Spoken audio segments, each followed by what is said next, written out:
नमस्कार और आप सभी का स्वागत है इस यूट्यूब वीडियो में। और आज हम बात करेंगे, today we will discuss about the performance of Indian team in Olympics. तो जैसे कि ये ओलंपिक 2020 में खेला जाने वाला था और जो कोविड केसेस ज़्यादा आए तो उसी के चलते इसको पोस्टपोन किया गया।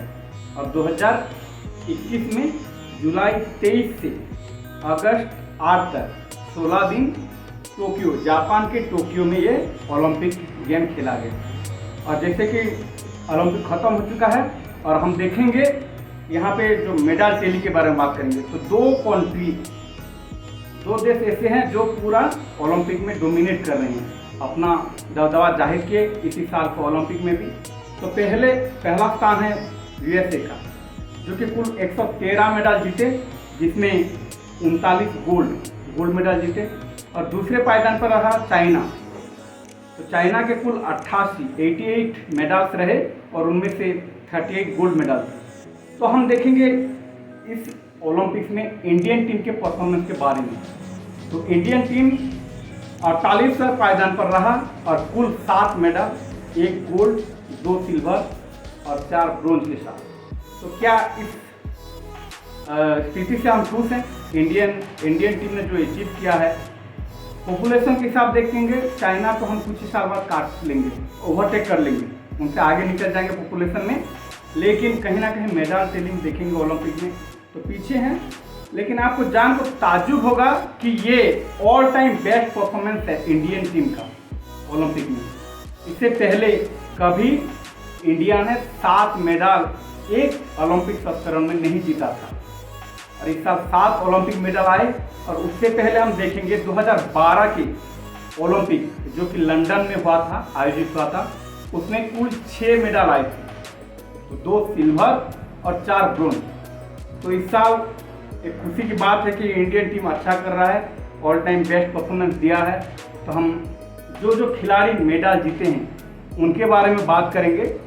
जैसे कि फिलहाल सभी के दिलों में राज चल रहा है एक ही शख्स का, अभी सबके मुंह में एक ही नाम, वो है नीरज चोपड़ा। हाँ, नीरज चोपड़ा ने ओलंपिक खत्म होने के एक दिन पहले 7 अगस्त को भारत के लिए एक बहुत अहम मौका दिया खुश होने के लिए सारे करोड़ों फैंस को। और उन्होंने जेवलिन थ्रो, भाला फेंक इवेंट में स्वर्ण पदक जीता। और नीरज के बारे में बता दें, वो हरियाणा से बिलोंग करते हैं, पानीपत से हैं। और उनका इंजरी हुआ था 2019 में, एल्बो में इंजरी हुआ था।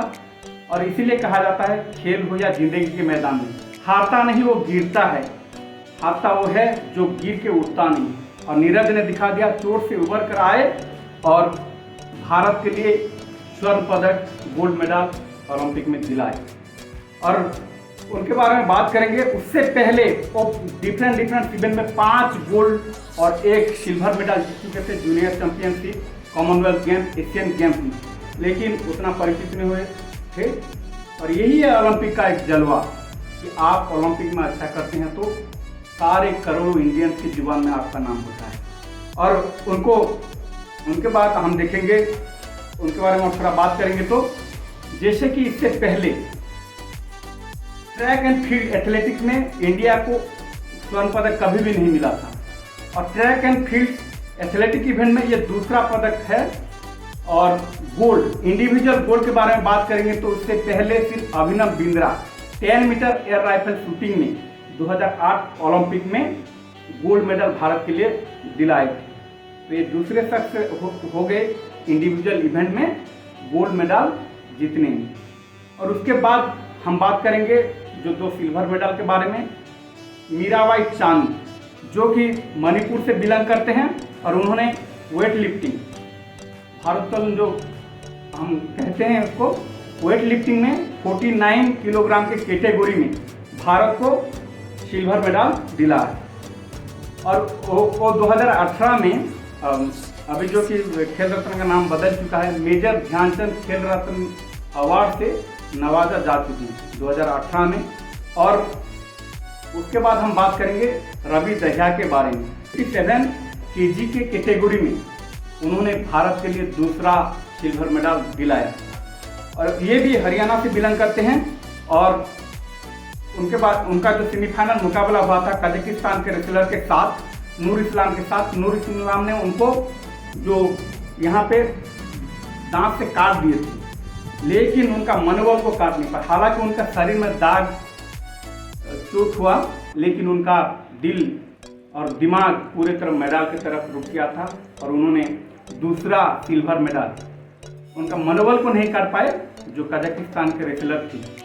और उसके बाद हम बात करेंगे ब्रोंज मेडल्स के बारे में।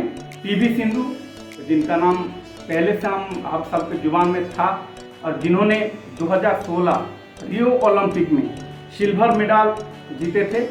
और ऐसे दूसरे खिलाड़ी बन गए, दूसरे इंडिया के लिए दूसरे ओलंपिक खिलाड़ी बन गए जो कि लगातार 2 ओलंपिक में अपने देश के लिए, इंडिया के लिए मेडल लाए।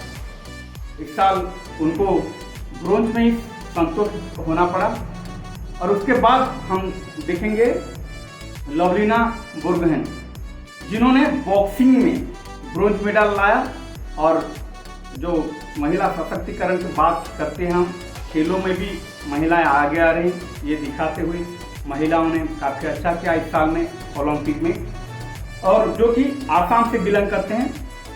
और उसके बाद हम बात करेंगे जो बजरंग पुनिया के बारे में।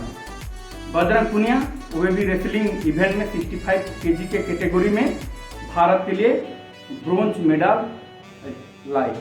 Team event Indian hockey team के लिए ये एक यादगार साल रहा और इस ओलंपिक बहुत सारे यादें लेके आया है। जैसे कि हम देखेंगे 40 साल के बाद last time Indian hockey men's team ने 1980 में हॉकी के जो ओलंपिक में स्वर्ण पदक लाया था, उसके बाद कभी भी पदक जो खाली रहा। और 40 साल के इंतजार के बाद इस साल कम से कम भारत के हाथ में, भारत की झोली में एक ब्रोंज मेडल आया। और ये था जो मेडल जो भारत के लिए आए, इसके बारे में हम बात की। लेकिन एक टीम के बारे में बात करेंगे, टीम इवेंट जो कि शानदार परफॉर्मेंस रहा, हालांकि उनके हाथ मेडल नहीं लगे। वो हैं वुमेन्स हॉकी टीम, जो कि ब्रोंज मेडल में जो मैच था वहाँ वो लोग मुकाबला नहीं जीत पाए। जैसे कि इसमें भी 1980 में जो सर्वश्रेष्ठ प्रदर्शन था उसके बराबरी किए। और वुमेन्स टीम ने, एक बात हम कहेंगे यहाँ पे, हम गोल्ड के साथ में थे, गोल्ड मेडल चाहते थे कि वुमेन्स हॉकी टीम लाए, लेकिन हमें मिला डायमंड, हम हीरे हमें मिले। तो ये था, हम ओलंपिक के बारे में बात किए थे आज के इस वीडियो में। तो गाइस, ये आशा करते हैं इस साल जो कि सर्वश्रेष्ठ प्रदर्शन रहा भारत का, और ये आगे भी जारी रहे। और भारत एक बहुत बड़ा, जो कि हम पॉपुलेशन में दूसरे नंबर पे पायदान पे हैं चीन के बाद। तो आशा करते हैं इंडिया जैसे बड़े कंट्री से काफ़ी सारे पदक आए। तो all the best for the next Olympic to Indian team. और okay guys, thank you for watching this video.